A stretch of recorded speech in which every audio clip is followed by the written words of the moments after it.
Nilai Putri Chandrawati bohong terus. Kamarudin Simanjuntak desak polisi tahan istri Verdi Sambo. Kamarudin Simanjuntak, kuasa hukum keluarga Brigadir Nofriansyah Yosua Huta Barat, mendesak polisi segera menahan Putri Chandrawati. Faktanya, kata Kamarudin, banyak tahanan wanita yang juga mempunyai anak hingga masih mengandung, tetap ditahan karena berbuat suatu tindak pidana. Untuk itu, Kamarudin mendesak Putri segera ditahan, apapun alasannya. Karena menurut Kamarudin, Putri kerap berbohong dalam memberikan keterangan soal pelecehan seksual yang mengakibatkan kliennya dibunuh.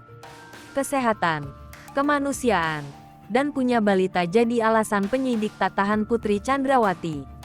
Penyidik mengabulkan permohonan penangguhan penahanan terhadap Putri Chandrawati, tersangka kasus pembunuhan berencana terhadap Brigadir Nofriansyah Yosua Huta Barat. Inspektur Pengawasan Umum Irwasum Polri Komjen Agung Budi Marioto mengatakan, permohonan itu diterima saat Putri diperiksa oleh penyidik di Bareskrim Polri, Jakarta Selatan, Rabu, tanggal 31 Agustus tahun 2022. Permohonan itu diajukan secara resmi oleh tim kuasa hukum. Agung menuturkan, penyidik memiliki sejumlah pertimbangan tak menahan Putri Chandrawati, yakni alasan kesehatan Putri Chandrawati hingga pertimbangan tersangka masih memiliki balita. Di sisi lain, kata Agung, pihaknya telah mencekal Putri Kenrati. Tujuannya, agar tersangka tidak melarikan diri.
Hai pemirsa Sri Popo TV, jangan lupa komen, like, dan subscribe, serta tonton terus berita-berita terupdate